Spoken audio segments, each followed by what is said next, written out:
Hope you guys can hear me even though it's pretty windy. A brief update. That did not go as planned.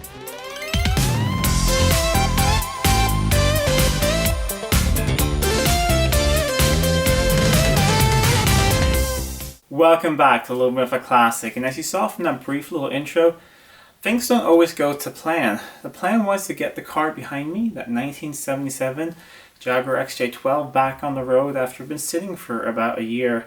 I just ended up not really using it for a while. I had some plans and now decided that I'm going to postpone those plans a bit and just get it out and enjoy it before the summer is over.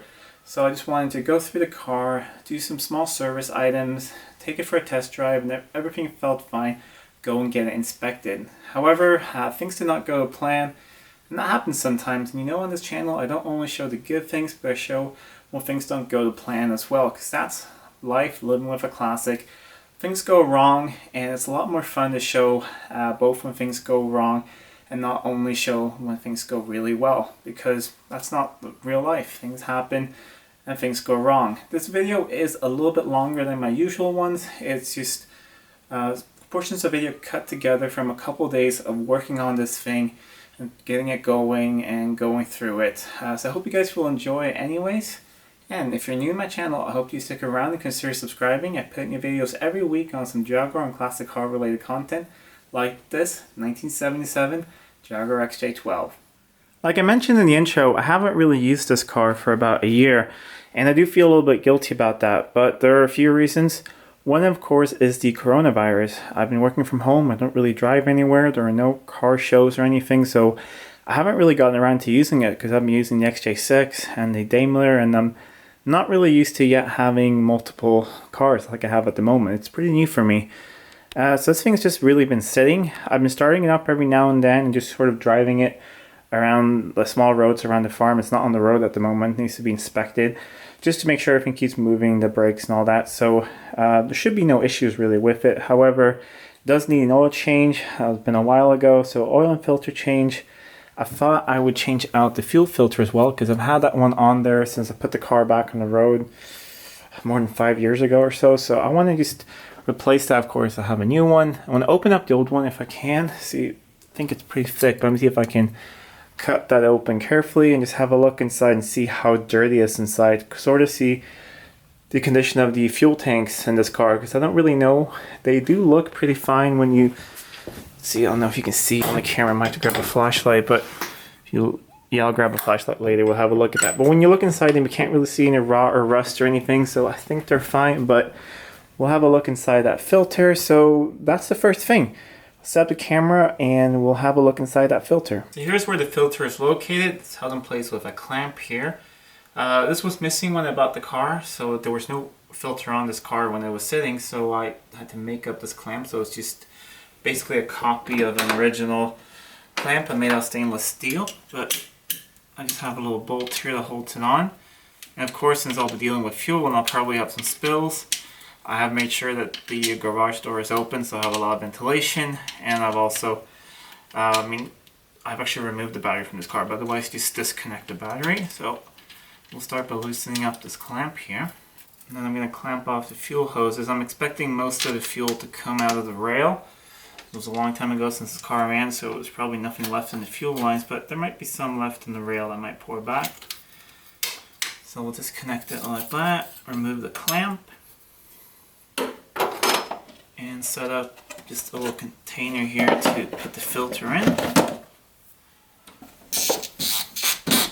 Alright, let's see if we can get this off without spilling too much. Just spill a little bit. It's pouring. Just let that pour out into the container. And so far it's not looking too bad. It's a little discolored, but not too bad. So I'll let that pour out and then we'll take off the other side of the hose. Okay, let's see now. That's off, and that can rest up in the air, so I don't think I'll have any leaks. So I'll move this to the side, set that outside, put a new filter in place, and then we can have a look at the old one inside. The new filter's in place, and the battery's hooked up again, and we're in place. And everything should be tightened up. I'm going to check for leaks now by cycling the key a few times to let the fuel pump just prime everything and see if there are any leaks. I'm also going to listen to the fuel pump, because one of the reasons I'm also having a look at the fuel filter now is that I noticed the last time I drove the car that the fuel pump was kind of noisy, and it is pretty much brand new. It's a brand new Bosch pump, so it shouldn't be really that noisy. So I want to see maybe there's a lot of dirt in the tank causing the pump to be noisy, or maybe the filter up here was starting to get clogged a bit, and that's why the pump was working a lot harder than it had to. So I'll cycle the key a couple times now. Hopefully there are no leaks, and maybe the pump will be quiet. Okay, I've cycled it for a while now, and you hear that little sort of whistling sound? That's one or both of the fuel pressure regulators opening up. So it means that there's full pressure in the rail and it's sending fuel back to the tank. Alright, let's see if there are any leaks. Alright, everything is perfectly dry here, no leaks at all. We'll of course check that again when I crank it over, but the next step is to change the oil, but we're going to go over to the workbench and have a look inside the old filter. I cut the filter open carefully with a handsaw, so if there are any small metal filings in here, that's from sawing it open. I have actually seen on a channel called Project Farm, he has a special tool for opening up oil filters, and maybe, let me see if I can get hold of one of those, and then I can open up oil filters and these kind of filters on the channel as well. But let's see, so there's not really any, I mean there's some slight pieces of debris in there, but not really. I was expecting worse actually. And okay, I mean, not sure what color it's supposed to be originally. I'm guessing it's supposed to be a lighter color, so it's a little miscolored, but it's been in there for, I'm trying to remember correctly, but probably like 5 years or so, and at least 4 years of, summer driving. It's the first filter I put in after putting the car back on the road. I just flushed out the tanks, and I haven't had them apart or anything. I just, flushed them out, put fresh fuel in there, and then I run the car on equal amount of times on both tanks. So yeah, it doesn't seem too bad at all, but definitely it's a good thing to replace. And I did think that, at least when I turned the key to prime the system, the pump was a little bit more quiet than before. I mean, it was as quiet as I remember when I put that new pump in about 3 years ago. So it's going to be fun to see later when we start it up if the pump is quiet again. It's always a little bit noisy on this car because of the way it's mounted, but hopefully it's a lot more quiet than before and I don't have a pump going out. So now I'm going to put the car up in the air. We'll drain out the old oil, change the filter, and then we're getting pretty close to going out on the test drive. So I got the car up in the air. I'm about to drain out the old oil, but I noticed something. Kind of a big leak on the ground. And this car really doesn't leak, so that's a bit of a disappointment. I mean, it leaves a drop or two from the power steering. You can see a little bit there, but that's nowhere near. And sometimes a little bit of a drop where the gear selector goes into the into transmission. Sometimes it leaves a tiny little drop hanging or one drop on the floor, but not a puddle. So, I don't know, I haven't really investigated fully, but okay, I don't know if you can see, but it's red. So it's definitely from the transmission. It's little drops hanging over there and over there. So there's this panel in between the engine and the transmission. So I'm going to remove that and see if possibly it's the front seal of the transmission. And it's weird it hasn't done this before. Maybe it's just because it's been sitting so long and maybe the torque converter has drained back into the transmission or something. But I just want to see if it's a lot coming out. Maybe it's not something I'm going to fix right now at the moment, because I'm going to be using the car in a couple days, but I'm going to wipe up everything and maybe I'll just snug up all the bolts around there. It wasn't that long ago I had the pan down and change the gasket and everything, so snug up all of that, and then we're going to drive it and monitor it, and hopefully there are not any major leaks, because that's quite a major leak down there. So here's the torque converter cover out, and you see there is fluid in here, and yeah, that's definitely red. So it's leaking transmission fluid from this area somewhere. I think at least it's collecting here. So let's go into the car and see what it looks like. So the weird thing is I'm not seeing any fluid on the torque converter. Like nothing back here. It's completely dry. And the good thing is not seeing any engine oil up front here as well. But it was red, the fluid, so it is transmission fluid. But I'm wondering if it's just the pan gasket actually leaking out here and then going into there, which is kind of weird. Maybe from it sitting, torque converter drained out slowly, filled up the pan really far, and then started leaking. I don't know, it's weird. So I'm going to snug up these bolts again, clean up everything under here, put the cover back in place, and I'll keep an eye on it. And then I'm going to start just draining out the oil. Just a quick little thing. I've always find it really silly on these early V12s. The drain plug is right here on the side. And all it does is put oil just all over your exhaust. It's a lot nicer on the later cars where it's over in the back and you don't cover your exhaust with oil and get a really smoky startup. But just a really quick little rant there. Now the oil change is all done. I let it drain overnight, then I poured some clean oil in with the drain plug out. Just let that drain out as well. Change the filter, and this is what I like to use in these old V12s. This is Jaguar Classic 2050, normal classic mineral oil. It's really good on these old engines because it has a lot of zinc in it, which is good for them. I use the same on the XK engines, and it's a really, really good oil. This car has excellent oil pressure, which we'll see in a bit when we start it up. Hopefully it starts nice and easily after sitting for a long time. In the XJS, you might know I use a synthetic just because it has synthetic in it for a very long time, at least 15-20 years, and it works well on that one. AmSoil's 2050 with extra zinc in as well. So really good oils, but this is what I like to use in these old ones. And as you saw, this thing doesn't really leak any oil or anything. It did leak some transmission fluid, but hopefully that is sorted. I've moved the XJS out of the way, so now I can just get in, start this thing up, see if it starts up, check for any oil leaks, take it out, and then we'll go on a little test drive. First time really away from the farm in about a year or so. Alright, moment of truth. Let's see if this thing starts up.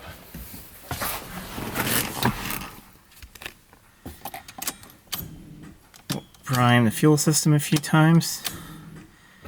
And I think it's going to start right away, so I'll have it foot actually just off the throttle. This thing should start up right away. Oh, and that started up really nicely. And let's see, already building up oil pressure here. Let's see what it goes up to.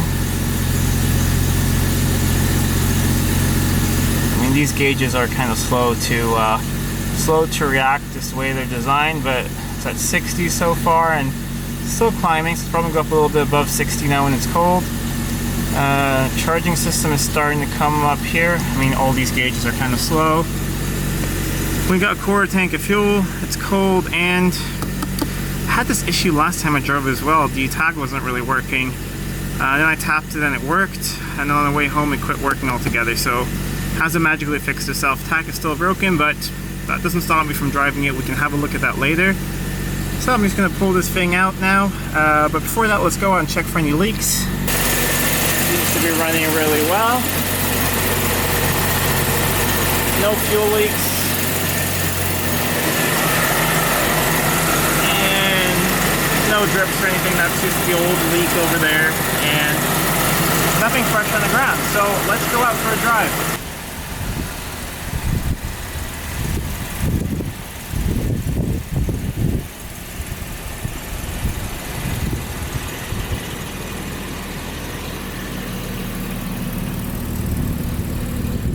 So I just drove it up here to the front of the house and turned the lights on. See, hard to see because it's kind of bright out, but definitely we have headlights there, side lights, and kind of missing on that side. Yeah, we got that side light as well. Let's have a look if we have tail lights. We do have tail lights on both sides, and it seems to be running really nice and smoothly.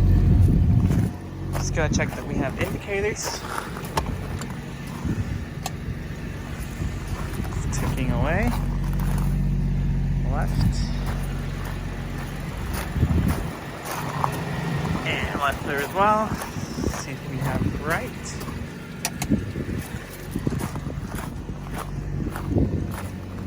Alright.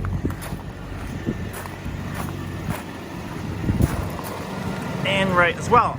So let's go for a little test drive. It's just private roads around here, so this car is insured and it's on the road and it's taxed and all that. Well, it's tax exempt, but it's on the road. It's not inspected, but I just want to drive around and make sure everything feels fine. If it does, we'll book a time for tomorrow or the day after to get it inspected. Let's take it for a little drive. I just turned on the AC and that is working and blowing cold, so that's very nice. The brakes felt like they were working when I just drove it around my house, but we'll take it a little slow at first. You see, I'm not going anywhere far at all. Okay, What if I turn off the parking brake? But I just want to make sure everything feels fine before I book a time for it. And these are just all private roads around here, so it's no issue at all. So far, very, very nice and smooth. And I mean, the only noise that you're really hearing is actually the AC, the blower fan, and the refrigerant going through the system. I mean, that's how quiet these V12 cars are when you're just sort of driving along. I mean, we're going, 40, 50 kilometers an hour here, but still, they're very, very nice and quiet. Temperature's starting to come up. I think the thermostats are about to open. It's at about the end of normal, so that's all good. It's charging about 70, 75 pounds of oil pressure. That's very, very good as well. So we'll just go for a little bit of a drive here and see how everything feels.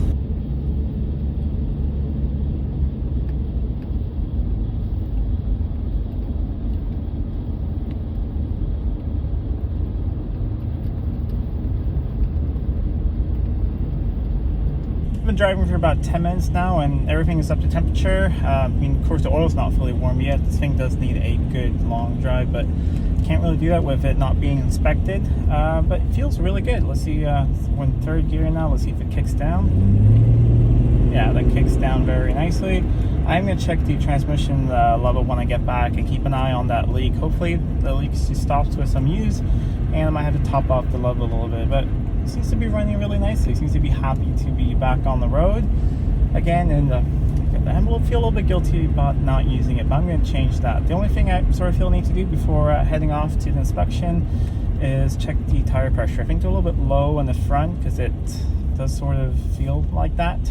Other than that, this was a very successful test drive. A really nice smooth V12.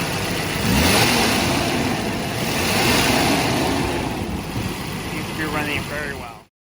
I checked the transmission level and it was a little bit low, so I filled it up now. It's to the max. I'll pull the car into the workshop a little later and then I'll put some carburetor underneath it and I just monitor, and hopefully there are no major leaks. Hopefully it's just from sitting for a while. That can happen to transmissions. Everything drains into the pan. I did tighten up all the pan bolts just a little bit. Some of them I could snug up more than the others, so hopefully there won't be any leaks. But since a lot of you guys who watch now and who are subscribed were not watching or were not around when I did stuff with this car, because this was one of the first cars on the channel and the car I've had for the longest. I bought this as a student about 7 years ago or so, I believe. Spent a year and a half putting it back together. It'd been off the road for about 15 years, so whenever I register again, it'd been off the road for about 17 years in total. It's a low mileage 3-owner car actually, so that's pretty fun. It was originally bought in Germany, and the German owner was he wasn't actually German, he was Swedish. He was a Swedish ambassador or worked for the embassy somehow. So it was imported back in the 80s to Sweden as a diplomatic vehicle, and then it was sold to another guy, and then I bought it from him. And then it's been off the road for a bit. It has the 5.3 liter Jaguar V12. This is the flathead pre-HE one, but with Bosch Digitotronic fuel injection. Runs really well.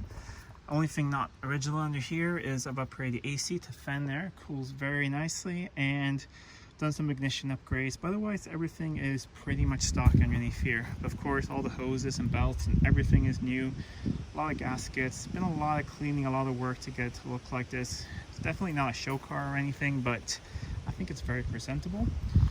The nice thing about it is it's a low mileage car, about 80,000 kilometers from new, and about 10,000 of those kilometers I've driven, and the interior looks very, very nice. All the leather is basically like new, very soft, it smells very nice.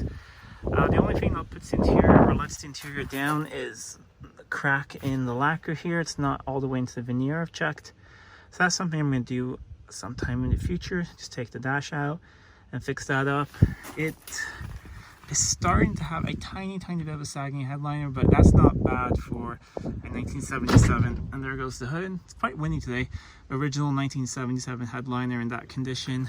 And the back seat is, I think before I got the car, no one really sat back here. It's pretty much brand new. It's very nice, and all the carpets are still pretty nice, and it's quite dusty inside now because I haven't really I used it for a while, and it's had the windows down in the workshop just to ventilate, and some dirt and debris is blown in there, but otherwise it's a very presentable car. There's no rust or anything under the vinyl roof. It's original. I really like it. It's Old English white. It's been repainted at one point and not done so nicely. I mean, this was done sometime in the early 90s when these things weren't really worth anything. So that's one thing I would like to do one time with this car, is strip it down completely and do a bare metal respray, so it's a really nice paint job. I mean, on camera here it probably looks really nice even though it's a year worth of dirt on it, but when you get close it's not actually. Let's see if I can find a good spot. Here's a pretty good spot.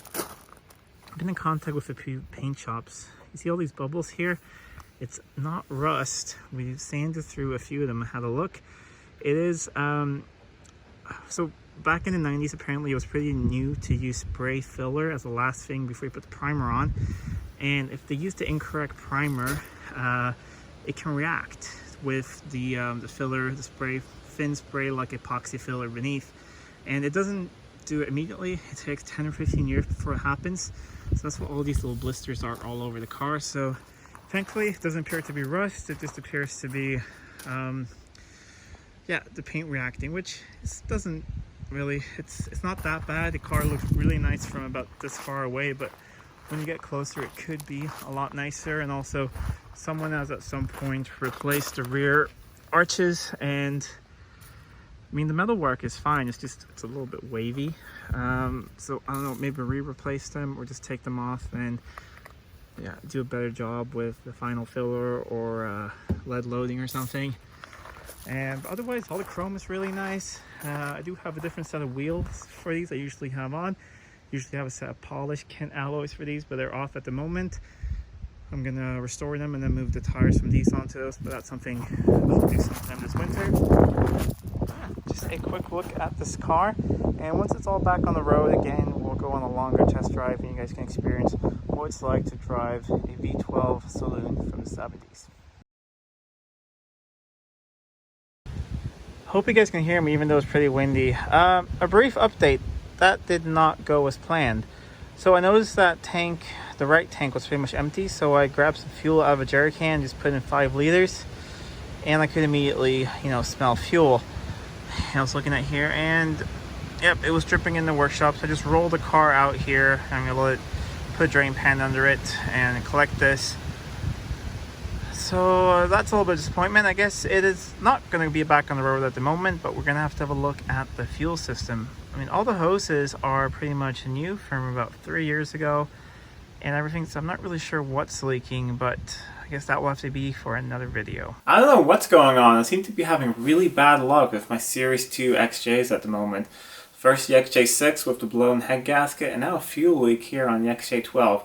However, I think this is a lot easier to fix. It stopped leaking a little bit after I filmed it outside, let it sit for a bit, then I restarted it and I saw that it started dripping from the return line. So you have the tanks on both sides, you have feed lines and return lines that go by the exhaust in the back and then into the tank. So it's not good that's by the exhaust, but as soon as I switched to the other tank, it stopped leaking. So it's just when it's returning to, it's the right tank, yeah, the right tank. So everything is fine on the left tank. So I let everything just evaporate and dry off in the sun, and then I drove it back in on the left tank. It's been sitting here now for a while and there's no leaks or anything coming. So it's just something to do with the return line. And I know you guys are thinking, oh, it's the ethanol fuel and the fuel lines. Well, all the fuel lines on this car are only about 3 years old, and they're high quality, good quality ones. They're supposed to be made for ethanol and everything. So I don't think that is the issue. I felt around a bit, and there's supposed to be, rubber grommets around the fuel lines in there, and I can't really see in there, and I can only feel with my finger, and it kind of felt like that thing was gone. So maybe it has actually moved away and the fuel line has rubbed somewhere. So we're going to have a look at that. Or I was also thinking, because you have those covers under the fuel tanks, so far I've been really, really lucky. I've lived on the country and farms for many years, and I've never had any rodent damage to any cars.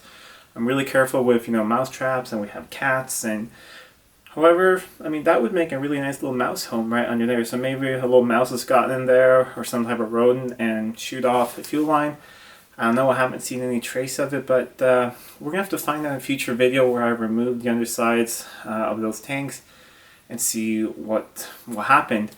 It would probably be a quick fix just to replace the line there, but I noticed another thing also while driving, that after a while the fuel pump started getting noisy again, even though that thing is only 3 years old.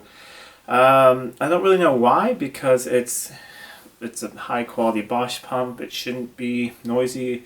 I have the same pump on other cars here and it's not noisy at all. It doesn't seem to be any debris in the tank. When I emptied out the bottom of the tank, I didn't see any rust debris or anything in there. There was no debris or anything like that in the fuel filter, so not really sure what's going on. And I mentioned in the beginning of the video something I thought about doing for a long time, because the tanks are quite expensive for these cars, and the tanks are fine in this car in the original ones. And now with all the ethanol and fuel, tanks can rust out pretty easily just because water will absorb into the fuel. So I have thought about taking the tanks out and just coating the inside with a sealer, something like the Por 15 tank sealer. So please let me know in the comments down below if anyone has used those tank sealers and if they're any good. Because I haven't, and I thought it'd be a fun thing to try. So maybe I will fix this right away just with a new piece of fuel line, or maybe I'll put it off the road again for a bit, put it in the workshop, and then a little bit later this winter we'll remove the tanks completely, seal them up, put everything back, put a new pump in, and hopefully, and of course all new hoses again since everything is apart.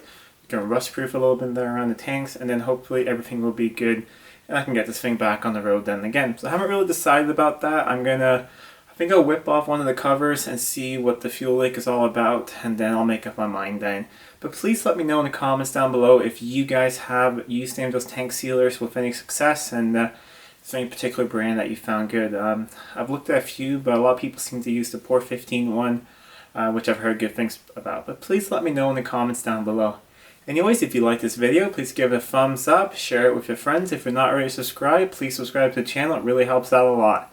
And until next time, I'm Adam, and this was Living with a Classic. I'll see you soon.